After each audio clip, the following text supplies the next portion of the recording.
Well, good morning, folks. Welcome to the Q. I am Steve Levitt coming to you from Colorado Springs, and that is my boy Dane. Everybody say hi, Dano. Surprise. That's right. Dane is hanging out in Colorado. How long are you going to be up here, Dane? Oh, probably another week. Another week, then back to Lubbock. Yeah. Dane's looking for a roommate, by the way, in Lubbock, needing another roommate for his apartment. So, if you know, help us out. Brother needs a roommate so mom and dad don't pay for the other half of the apartment. So, morning, Stephen. Sarah, representing Sarah. Giggle. Orange Bowl, boom. My Aggies. Good morning, Robbie. Robbie, give us an update on the COVID. Hi, Casey. Good morning. Morning, Bonnie and Sammy. Sarah says hi, Dano. Casey says hi. Everybody says hi to Dane. Sue, good morning. Yolanda and Linda. Oh, my eyes are watering like crazy this morning. I don't know what it is. It's the altitude. Maybe so. I hope I can keep them clear enough to see. You just really missed me a lot. That's it, Dane. Hey, I got to give a quick shout out, and then I'm going to get right to that. I spent way too much time yesterday talking. Look, check this out. Cooper's Old Time Barbecue, New Braunfels, Texas. Thank you for my hat. I'm very gracious. Got a couple of Cooper's hats in the mail. Look, I got back last night. Hi, Shelly and Jamie. Kevin, good to see you. Just turns out extra bedroom. And yeah. Tony, good morning. Robbie says, feeling pretty good so far. It appears to be a light case. Gotcha. Got cold on son. Seriously? Is yours or mom's? It's mine. Okay. Dude. Great. Come on. Dane's got his Q shirt on this morning. That a boy. Got a lot of questions yesterday. What's the Q? Like, well, let me tell you about this guy named Jesus. This guy named Steve. And How about that? Someone couldn't taste it today, though. Robbie, that's funny. All right, quick shout out. I get back to Colorado Springs. Marty and I get back to Colorado Springs last night. Get back home. A stack of cards, letters, and gifts from mostly you guys. I can't go through them all.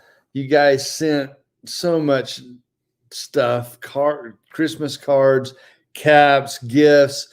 Some people didn't want to be identified, didn't want me to say anything about your gifts and da-da-da-da. Listen, I just sat and opened and cried and boo-hooed, and I have never felt so loved. I mean, you guys have been incredible to love on me and Dane and Marty and the family. Overwhelmed. Thank you. Thank you guys for making a guy feel really, really appreciated and loved. So you guys are pretty awesome. And I know you're doing it for each other too. It's really amazing, this thing called the Q. I don't get it. I don't understand how it happened. It's a God thing and it's cool. So thank you guys. Well, it's pretty cool because I remember as a little kid hearing you talk about your ministry as a counselor and the 6 different offices you moved from and all the ups and downs you've had through ministry. And I've seen a lot of downs and some good ups. And I don't know if I've seen an up this high, this much joy that you've ever come out of since I was a little kid. I don't know that I've ever Ministry. been as satisfied in ministry as the Q brings me. And I've done a lot of ministry, and I love a lot of ministry. I love counseling. The Q is something special. I think about you guys all the time. Maybe that's why I get Sarah, so, yes, by the way. Yes, Sarah. Go ahead. maybe that's why I get so excited to be a part of it with you. Yeah, because you get it. You feel it. Yeah. Hey, Jennifer, good morning. Ashley, good morning. It's a Steve hat. Total perfect hat. We have created a family, a group of folks, right? I need to turn up the light, I think, on my computer. I just can't see. There. Looky there, Dane. Oh, I can see everything hey. now. Thanks, Kimberly. All right. Altitude. It's just me. You guys, you get to hear me snort and rip and eyes water. I'm just an allergy guy. I've been this way my whole life. Hi, Kimberly. Good morning. And Eric, hopefully. If not, go kick his butt out of bed, drag him in there, and set him in front so he can learn. Eric, I bet you're there. You're a good dude. We are in Exodus chapter 2, verse 11. And as you can see right here, I've started doing this now, pointing to stuff. Like there's our logo. It's like I'm the Right? game show lady. Yeah. It's good. Exodus chapter 2, verse 11. Here we find the second 40 years of Moses' life. The first 40 years gets put in a basket. Pharaoh's daughter picks him up. As God would have it, ends up that Pharaoh's mother is his nurse. She weans him. Pharaoh's daughter takes him into the house of Pharaoh. He's raised as an Egyptian in Pharaoh's house. And we get up and we see a 40-year span in there until he's 40 years old. Now, you're raised in the Pharaoh's house as an Egyptian. You would think that your heart and your mind would be Egyptian. You would think that he would feel Egyptian. You think that his dedication and loyalty would be to Egypt, to the Pharaoh's house. He was 3 years old when he left the Hebrew influence. Right. Not the case. Watch this. Let's look real quick. Make sure. How many of you have on the queue? Brian White's listen. Brian, my boy Brian. Brian and Jamie gave me a golf cart one time. Remember that first golf cart we got as Brian and Jamie White? Are you serious? Yeah. That was where it came from? Yeah. Wow, that started a long journey of golf carts and Crazy. scooters. And good night. Dane, I think you should start your own queue for college kids whenever you get back. I have about 10 videos on Instagram that I have, but I haven't done a Facebook regular thing or anything. I'd like to. Let's do it. I just want to be consistent, and that's my big can I. School's busy and lots of responsibilities. Yeah. I was just going to say, as kind of a nerdy college kid, Right. have many classes that talk about nature versus nurture. Right. God breaks these like psychological laws that say your nature builds you and the way your nurture builds you. And this kind of goes against both. Maybe, nature meaning what your genes are genetically, Right. versus what you are, how you're raised. Right. It just says You got a little of both. Yeah, you get a little bit of both, but it's like they say you should be Egyptian because you're raised Egyptian, and God says, no, I'm breaking that. Well, I think there's something supernatural. And, the Jews are a tight group of folks, man. To this day, they stick together, and they have to because they've been persecuted their whole life, since the beginning of the world. The Jews have been isolated and nobody likes them, right? They don't like God, so they don't like the Jews. Watch this. I'm so sorry. I got another question. How do you know he's 40 at this time? Acts chapter 9, or Acts chapter 7. It says that he's 40.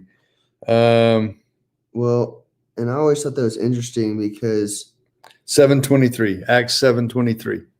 Because as growing up, I'm like, man, I really wish I could just get my life together. And then you look in the Bible, and a lot of the biggest patriarchs and the biggest leaders were 30 or 40 before their ministry really took off. Yes. And it typically, go ahead. Yeah. Sorry. Yeah. Typically, God raises someone up and then he takes them to the desert. He takes them away from their comfort zones. He takes them away from their normality. And he says, you're going to go be alone and be with me. Grad school? Maybe. Okay. Maybe. Yeah. Jesus in the desert. Paul, he took him away. Yeah. Moses, he took him away right here. Jesus. Oh, you already said that. Yeah. Joseph. Yes. Daniel. So next time you're whining about God rattling your cage and taking you away and feeling alone, and look, that may mean that's your time to be with God alone and growing and rely on him and not all your comforts of normality. Here we go. Verse 11, Exodus chapter 2, verse 11. Now it came about in those days, whenever Moses had grown up, 40, I guess, is considered grown up. Gosh, I got a ways. That he went out to his brethren and he looked on their hard labors. First of all, his brethren. He was raised Egyptian his whole life. Yet his brethren, his brothers are the Hebrews. And they are under hard labor. The Egyptians are beating them down, oppressing them, making them labor hard. This is traditional slavery. A lot of times in the Bible, we see slavery as more of an employment, like in the New Testament, talking about they call somebody a slave, but it's really more their employee. This isn't employment. This is hard labor. Slavery is like we knew it in American time. Tyranny and right. It is abusive and horrible. And he saw an Egyptian beating a Hebrew. If they're slaves, that's what you do. You just beat your slave. Everybody does that. Who cares? They're slaves. They're dogs. They're worthless. They're nobodies. So they just beat them, right? Mm-hmm. He saw an Egyptian beating a Hebrew, one of his brethren. So we see where he's drawn the line. Where is he devoted? Who's he committed to? The Hebrews. He's a Hebrew, and he's devoted to the Hebrews, not to the Egyptians. Verse 12. So he looked this way and that way, and whenever he saw that there was no one around, he struck down the Egyptian and hid him in the sand. All right. He's a murderer, right? Moses, welcome to your sin and my sin. We think we're so bad. Moses, like Paul, started out as a murderer. So Moses goes to this dude, beats him to a pulp, strikes him down. I don't know, sword, fist. I don't know what he did. And then he dug a hole and put him in the sand. I guess that's what you do in Africa. You dig a hole and put him in the sand when you kill him. And obviously we find out later the dude doesn't have good words. So he thinks his actions have to make up for it. That's a good point. And sometimes that can get you in big trouble when you don't use words. Yeah. Yeah, so true. I'm laughing at this text because, if you're a murderer, where do you hide people? In East Texas, you go hide them in the woods, right? Maybe up north, you drop them in a lake somewhere. In East Texas, you put them in the swamp. Yeah, you drop them in the swamp. Well, in Egypt, I guess you drop them in the sand. You dig a hole and put them in the sand. Verse 13. And he went out the next day, and behold, 2 Hebrews were fighting with each other. And he said to the offender, Why are you striking your companion? But he said, Who made you prince or judge over us? Are you intending to kill me as you killed the Egyptian? Then Moses was afraid and said, Surely the matter has become known. What you do in the dark will be shown in the light, the scripture says. Just know this. What you do in the dark will be shown in the light. You're not going to get away with it. God will expose your sin, and he does it because he loves you, and he doesn't want you to continue in that sin. God will expose your sin. You're having an affair, it's going to be known, right? your sin will be exposed. God always exposes it because he loves you, and he exposes Moses here for this murder.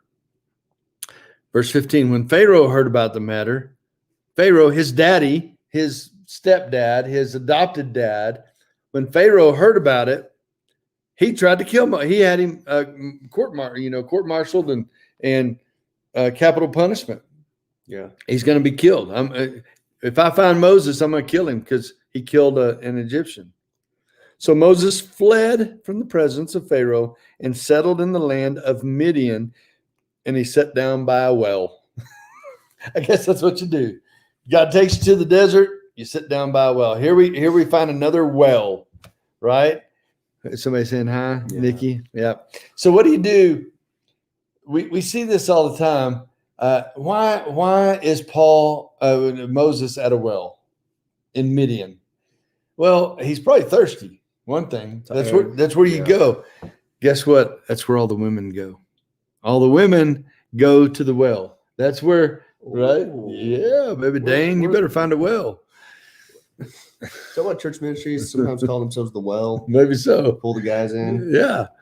Moses found himself at a well. That's where the women go to gather water. And he's in Midian. Let me tell you about Midian right quick. You know anything about Midian? Honest? No. No. No. So you got Egypt over here, right? You know, you studied Egypt and the Red Sea that God parts for them to depart, right? So there's Egypt right at the bottom of Mediterranean Sea. You know, you got Israel right up here.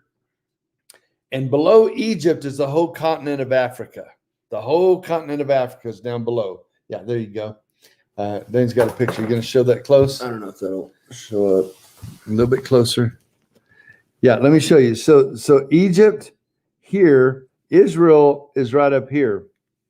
Israel's right up here. This is Midian down here, across the Red Sea right here.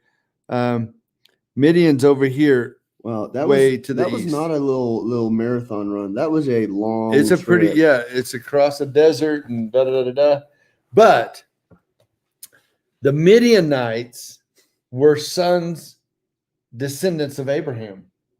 They were Jews. They were a nomadic tribe, a nomadic group of people that were descendants of Abraham, one of his women, not Sarah, not out of Sarah. Kudish or Kudar, something like that was her name. So it was after Sarah passed away and he remarried. Well, he may have had other wives. I don't remember the whole story.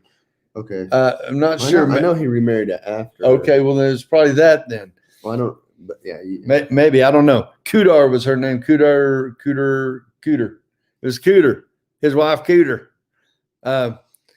East Texas. Yeah, there you go. This group, I always thought that Moses must have married a foreigner. Moses went out and found a foreign wife. These were descendants of Abraham. These were Hebrews. These were Midianites from the group of Hebrew, right? Fact check, Mr. Fact Check over here. I love it, right? All right, we're not getting very far here, but I'm sorry. That's fine. I love that you showed the map, though. Thank you. I really thought it was like maybe like 50 miles away, just kind of neighbor.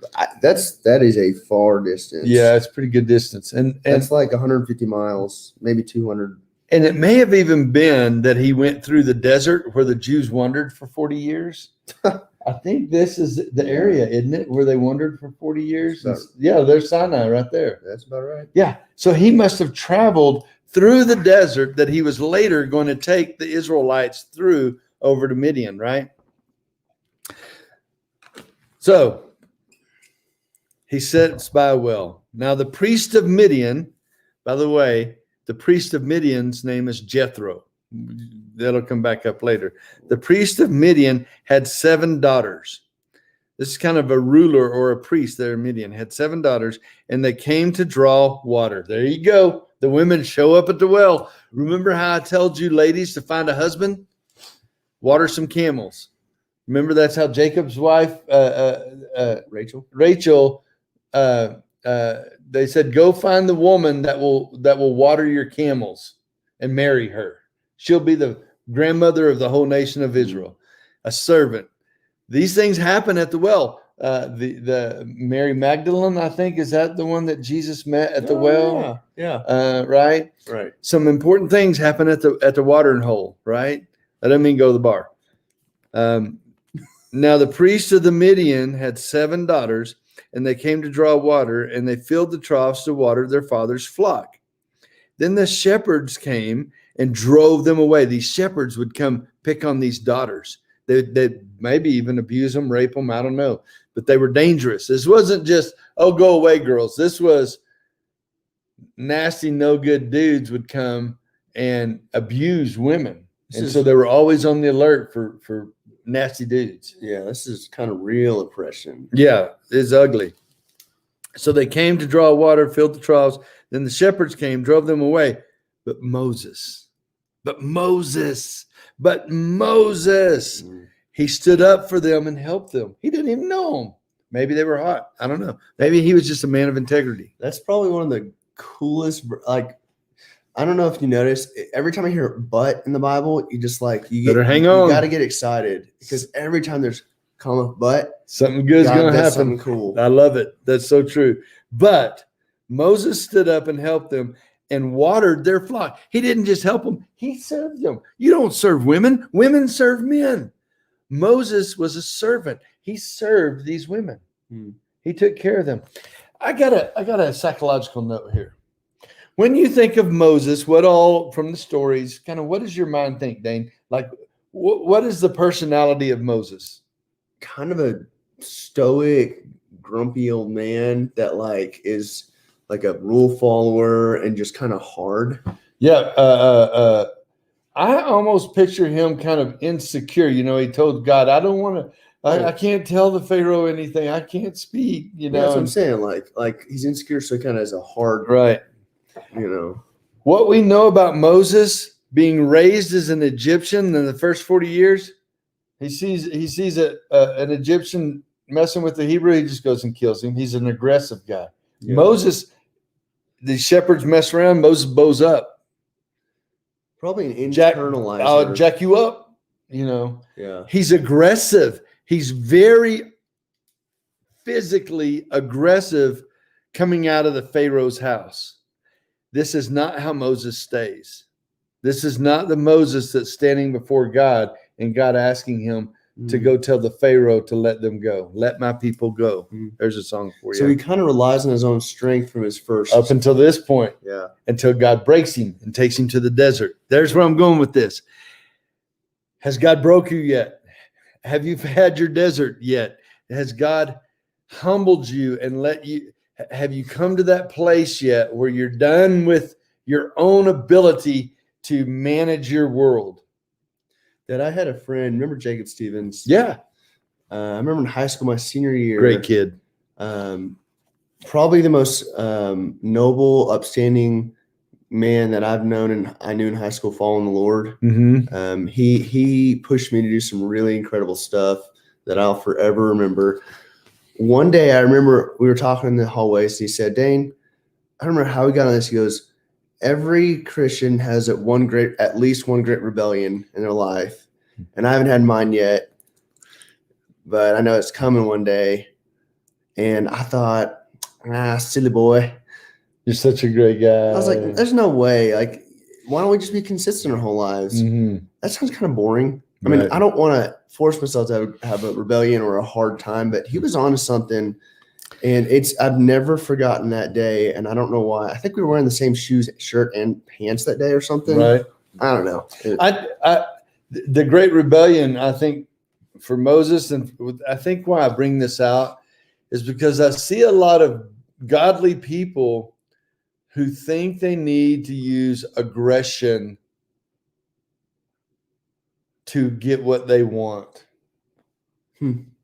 And we have to learn that God is our aggressor. God is our protector. God is our provider. God fights our battles for us. You don't have to go scream and yell and be aggressive to people. You don't have to be angry and mad. Like Brother Jed at Texas A&M. Yes. You don't have to have anger and aggression with the people around you. I just know people. I think it comes out of insecurity a lot of times, but I just know people who live in aggression, and God will break you. Do you think that He will break you.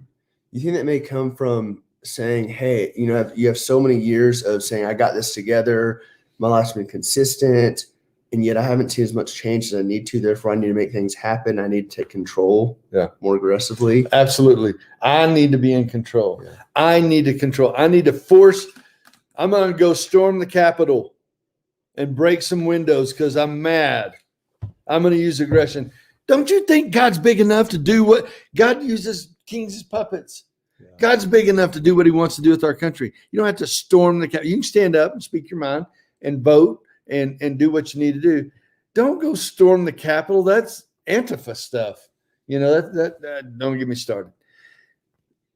God is our aggressor. We don't have to be. Tony says she's in the desert right now. Yeah. And chains pull you away, distract you. Yes, but rebellion. That'll preach, Courtney.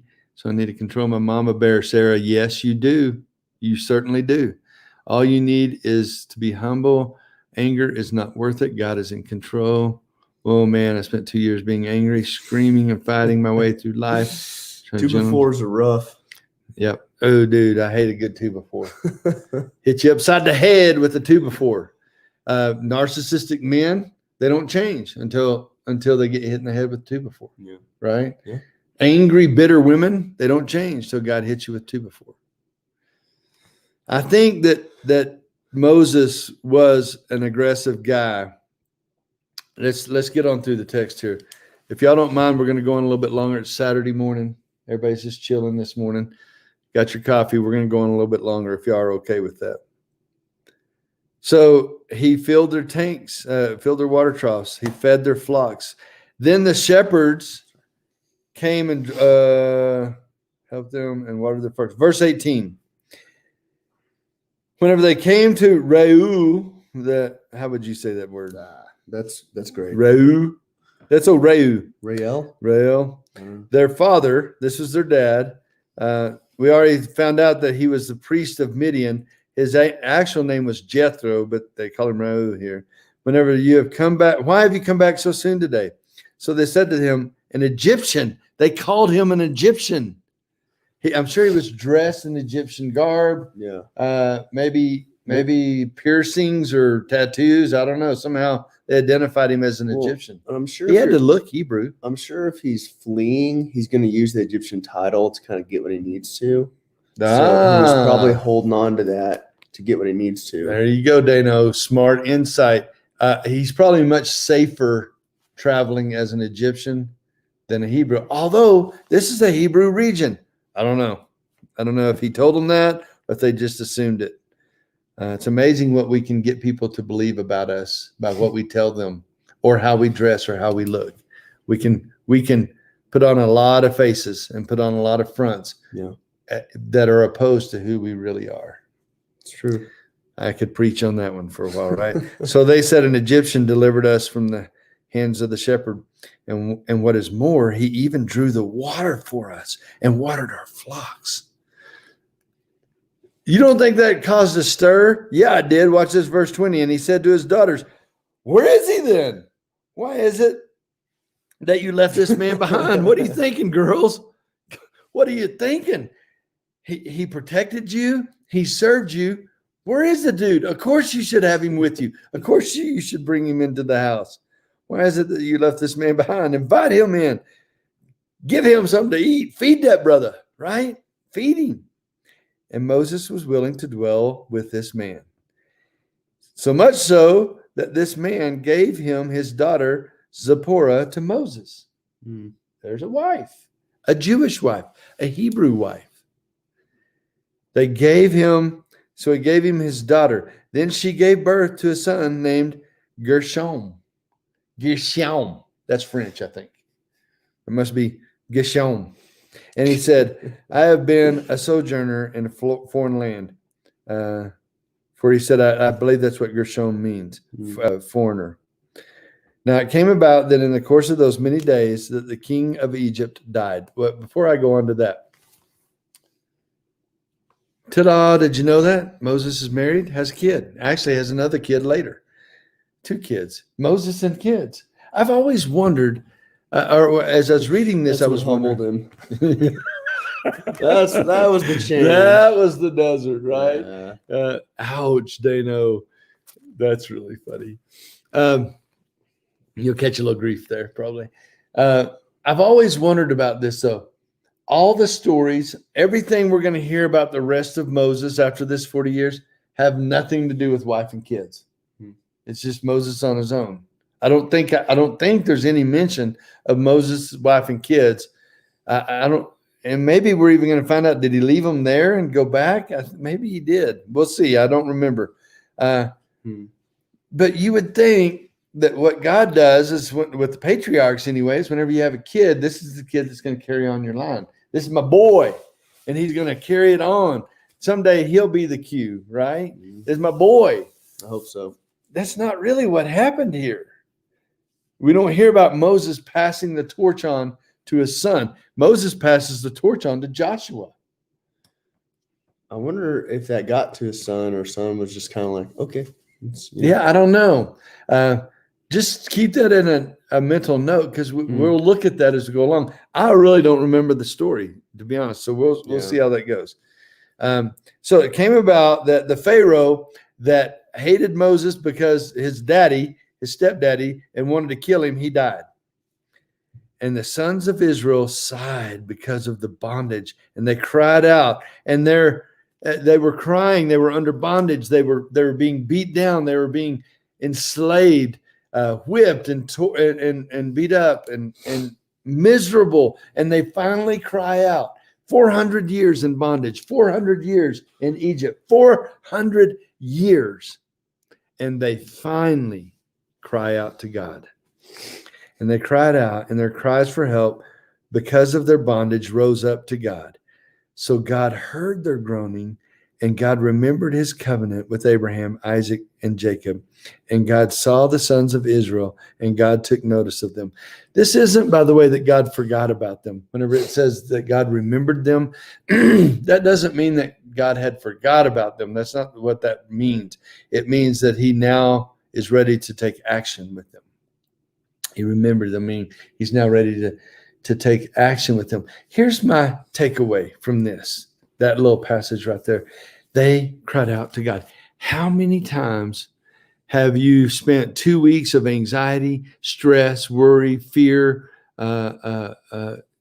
illness, trouble in your marriage, a kid that's gone astray, you're about to lose your job, financial ruin? How many times have you spent 2 or 3 weeks just lamenting, and then it occurred to you to pray about it? Oh, it's convicting. Ouch. Yeah. Oh, I haven't even cried out to God about this. I've been worrying about it, been trying to fix it myself, been trying to find all the solutions I can find myself. I haven't even really given this to God. I haven't cried out to God about it. I haven't prayed about it.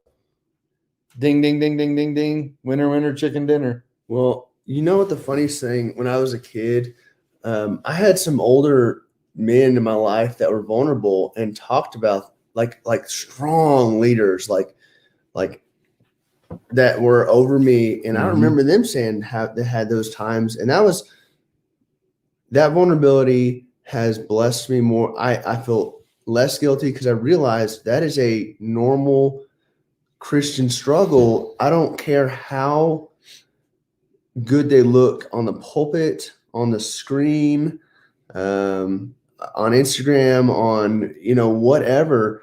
They're going to have those times, whether they're vulnerable about it or not. And that's helped me not feel like I demonize myself for being weak in a moment. And it's more of, once you get out of that, you go, whoa, God let me in that desert for a little bit, and now I really do want him. I see it all the time. And it almost ruined me watching a couple other people that I thought were so perfectly amazing with God, not broken and humble and needing God. Mm-hmm. And I thought I had to be like that too.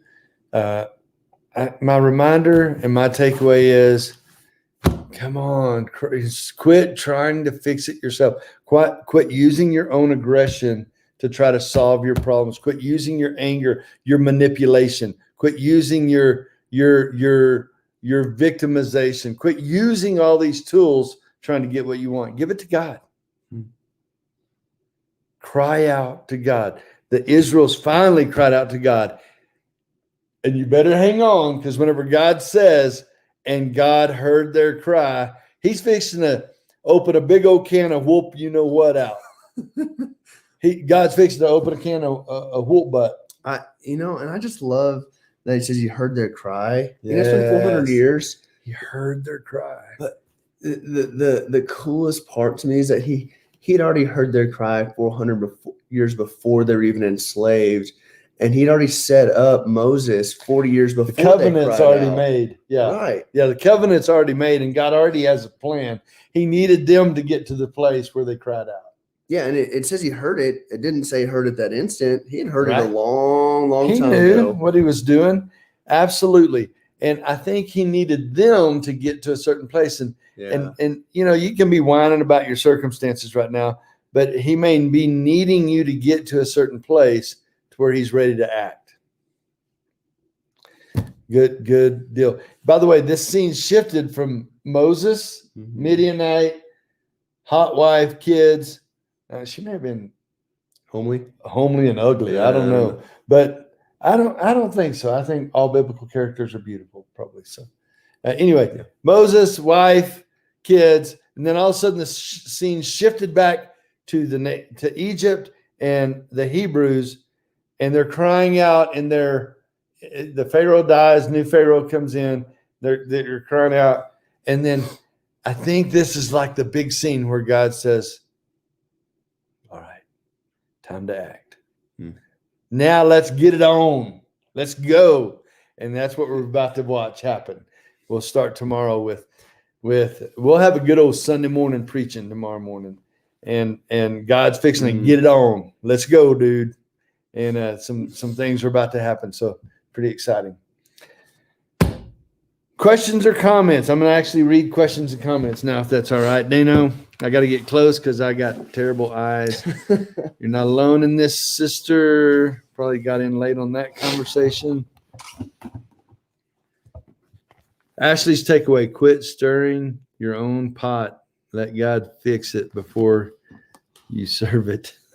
So good. True. Ashley, you're a funny chick. I don't know you, but you crack me up. Does that mean, ask God for to grow you, but you don't put yourself in disaster just so that you get don't purposely put yourself in disaster, but let him stir the pot. Yeah. Let him be the cook, right? He'll do it. It's a scary thing. Cheryl's takeaway: it's not that God did not know what he was going to do with the Jews or with us, but he waits on us to ask for help. Yeah. I empathize. Ashley, you're learning God. That's what's important. Hillary, that's what I thought. Don't know what Hillary said. Hillary. Your daughter, Bonnie. Bonnie, well, tell me how my week has gone. Yeah, you guys probably know stuff we don't know. Absolutely. Nikki says, I'm trying not to worry about my family. Try not to fix it myself. Steve, your studies have helped me so much with this. Still a work in progress, but better. Thank you so much. You're welcome, Nikki. I love that. Love hearing that. Definitely not my struggle too, worrying about the health and safety of my family. Jennifer, God's going to break you. I hate to tell you, but God's going to fix that. He's going to help you somehow let go of that grip you have of trying to protect your family. Of course, you love them and everything else, but all of you ladies can probably identify with Jennifer here. He's going to pry your gnarly fingers off of that somehow. We can do this the easy way, or we can do it the hard way. It's a little kid holding on to something and you're asking him to let go of it. Son, we can do this the easy way, or we can do this the hard way. It almost hurts just having to watch Mom the past 7 years through me going to college, Madison going to college, Blake growing up. Mm-hmm. She's a lot different than she was 7 years ago. Oh, yeah. It forces you to let go. Stop being an Indian giver. Yes, Jennifer, Tony. Don't try to control your own life. God is in control. Yes. She's daughter number 2. She was a sparky with Dane at good old New Braunfels Sparkies at New Braunfels Christian Academy. Hillary Waterford. No. Northeast Bible Church. Oh yeah. I still talk about that to people. That's part of my testimony is being a Sparky. Is that part of Awanas? Yeah. So Okay. you memorize verses and get cosmic brownies. And that was cosmic brownies. That was part of my testimony as a kid. It sounds like pot. I know. As a kid, it was pot. and I remember thinking to myself, that's so crazy.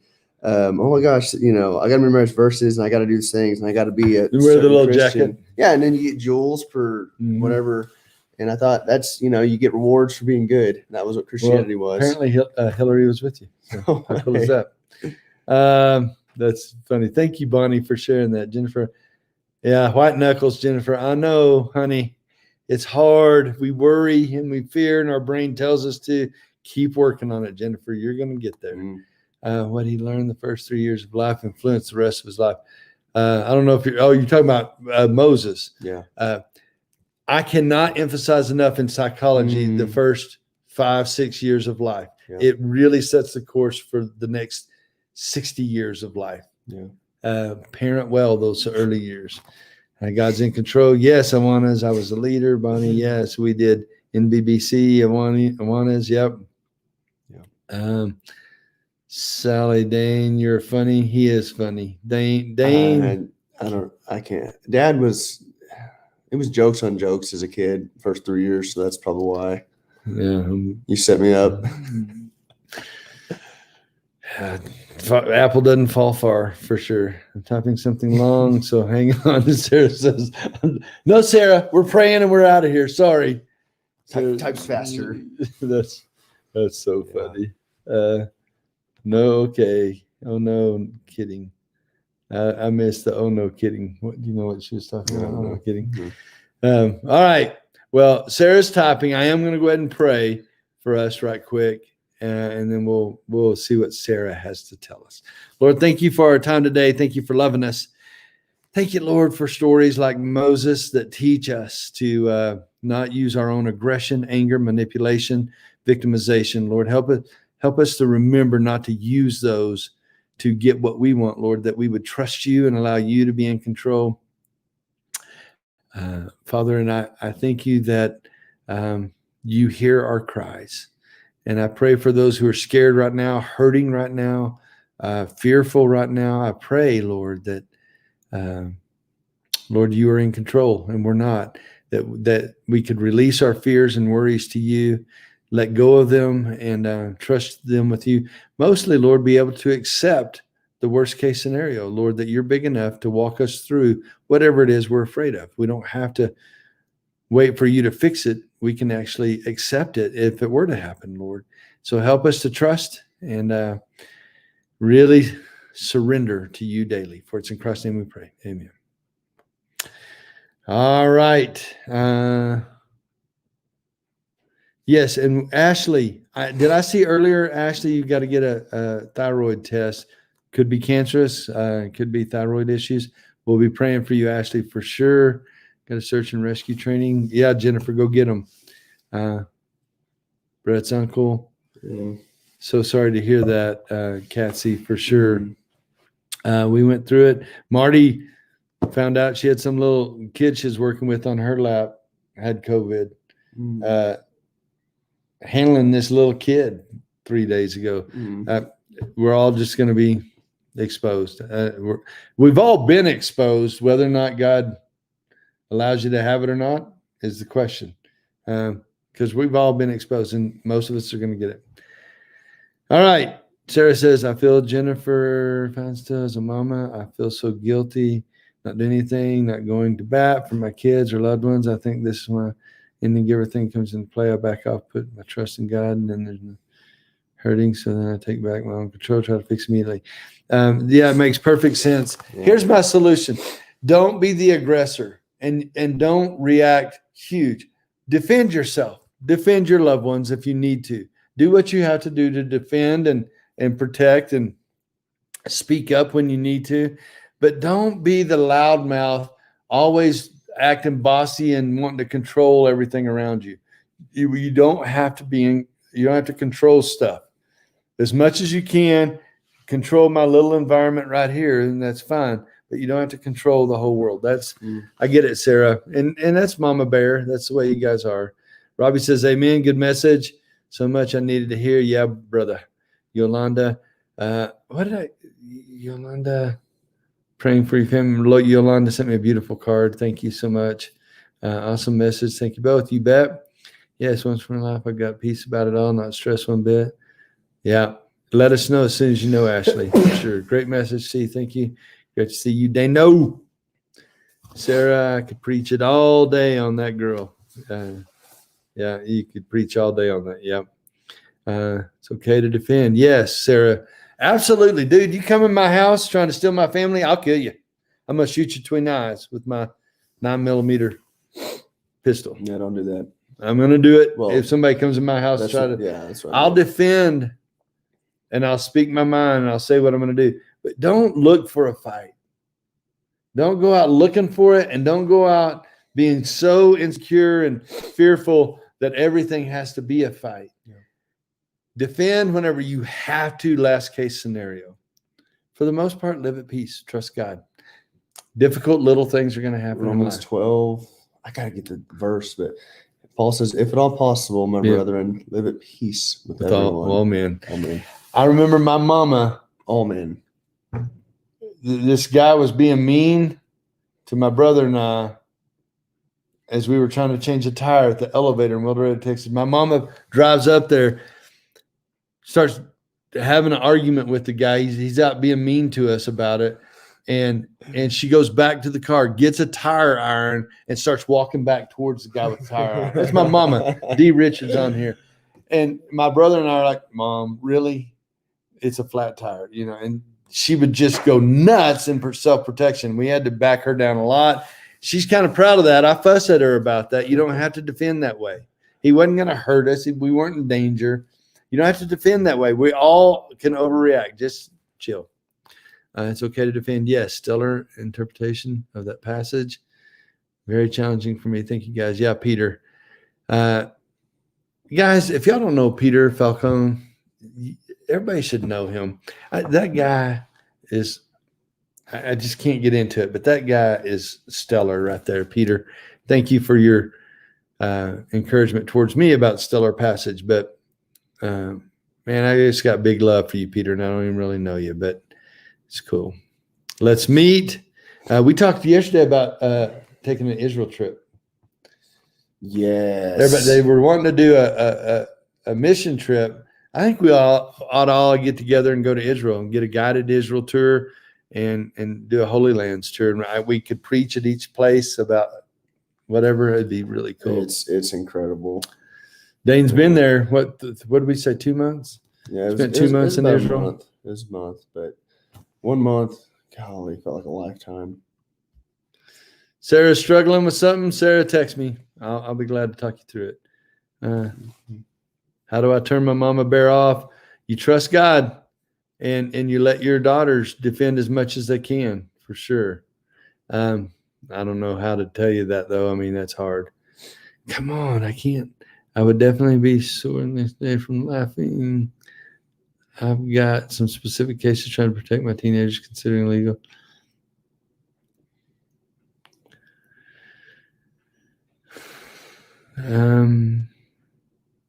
Yeah, that's what you guys are all going to want to talk about. Look, though, let your kids have hard experiences. Let your kids, tears are okay. Painful things are okay. Minister to them, teach them. Every difficult thing that happens to your kids is a teaching moment. You're going to teach them to be a victim, or you're going to teach them how God's going to walk them through overcoming that. Every one of those, mamas, listen, every one of those moments that are hard for your kids becomes a teaching moment. And what are you going to teach them in their pain? You can teach them to manipulate, be aggressive, and I'll beat you down. You can teach them, oh, you're such a victim. Let's feel sorry for you for the next 40 years. Or you can teach them God is good and we can overcome that. Yeah, we can move past that. We're going to set our boundaries. We're not going to let them do it again. They proved harmful. I'm not going to let them be harmful again.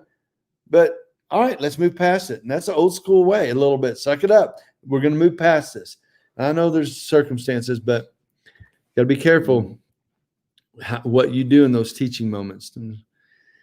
Yeah, maybe we can, maybe in the spring or when it warms up, we'll meet back out of the lake again next time I'm back in Texas. Yes. All right. Disciple, parent your children with their whole lives. Trust the Holy Spirit. Yep. Yeah, let's meet. Let's meet up. We got to. I think that'd be great. Next time we're back there and it's warm, we'll do it. Let's go ahead at the last one. I want to read. Hold on. What'd you say, Ashley? Oh, that's right. My hubby had COVID at the last one. You weren't able to be there, I think, and I want to get redunked. Yeah, we'll do it again. Israel and Texas, LOL. Yeah. What do y'all think about a Holy Lands tour together? That's exactly what I need to talk about with my mom. All that we went through, and I can tell you this, your kids are strong, that you're 99% of the time. My daughter moved forward was strong. Yeah. Can you guys come over spring break? We put it to the lake. We'll see about spring break. We may be snow skiing spring break. I don't have spring break this year. They took that out. That took that away from us. Yeah, we'll see. COVID. I love the point you're making about teaching kiddos. So true, so worth it, Jennifer. Yeah. 50-year-old boy smacked my girl on the back of the head in class. Back for a week. Yeah. Concussion. Bit much, absolutely. As a dad, I'm gonna struggle at not hurting the kid bad. As a month ago. Yeah, I would ensure that kid doesn't have the opportunity to do that again to my child or to someone else, whatever that takes. He gets expelled. He doesn't get to be in school. Whatever it is, it takes probably a little bit of threatening from me, eye to eye with him, toe to toe with him. But I would make assurances for safety, but you got to be careful that you don't want revenge. You don't want, all these other things. And with your own daughter, all right, a bad person harmed you. How do we move forward and not be afraid of every other person in this world? Don't make them a victim of every other person who's not dangerous to them. There's just a real balance, Cassie. I know it's hard. And man, wasn't my situation. So it's hard for me to speak into that. I think there's too much you can do, too much overboard. Kids are hard. Kids experience hard things. I grew up in that Wild West world where that sort of thing happens, and he probably gets his butt beat by about 4 of her other friends and a daddy or 2, and he doesn't ever do it again. But we don't live in a society like that now. So, yeah. My daughters, but watch her. Yeah, sure. Indian Givers spring break. Dana. Indian Givers, is that like referring like you want it back? Yeah, they were Indian Givers. They gave it to you and then took it back. Turn around and beat them. Yeah. We get a Friday off, which I don't even have school that day. So that's okay. All right, we got to get going. We were done. Y'all can check out a long time ago if you want to. Exactly. It took a week. Yeah, Katsy, man, what a hard situation to be in. Yeah, violence. Yeah, violence. And returning violence for violence isn't, the right way. Defending yourself, though, is, and ensuring that that person doesn't have the opportunity to harm you or a loved one again is an important part of that. But the question is, what does that look like? We're done. We got to get going. Got things to do, people to see, right, Dano? Nothing. Oh, things to do, people to see. I got excited for a second, and I was like, no, we're good. Honestly, that's just. We're gonna go buy groceries. We've been gone for 3 weeks. That's exciting. I think we bought groceries 2 weeks ago. Dane and Blake have been here for how long? That's about a week and a half. Working without us. They don't go hardly buying. Yeah, I did see some bananas, but out of everything in the kitchen. Well, Blake, Mama ain't here to buy groceries. Blake goes, we're in the store. He goes, hey, Dan, I think this is the first trip I've ever done to the grocery store myself. 21. Are you serious? That's what he said. I mean, I was 19 when I did, so it's about the same, really. Suck it up, Buttercup. First world problems. Hey, and you know, of course, he's sitting there like, hey, we got to split this rice. We got to split this chicken. And I'm like, you know how much groceries I spend a week on my own? It was really funny. Learning. And then, you know, we're like going through like the health foods, which he and he goes, oh, Fruity Pebbles. I got to get Fruity Pebbles. That's really funny. And then we ran out of milk. And so we didn't go back. And so we haven't had cereal for a week. Because you didn't stop at a convenience store and get some milk. Yeah. Look, we've been going for 55 minutes. Probably need to wrap it up. Yeah. And there's still a bunch of people in here. Sue, I saw that you said you've had a hard week. I'm sorry, Sue. Should be praying. Thank you for my card, by the way, Sue. Very kind of you. We'll be praying for you to have a better day for sure. All right. You guys have a great day too. Keep on keeping on. See you back here next time. Bye-bye.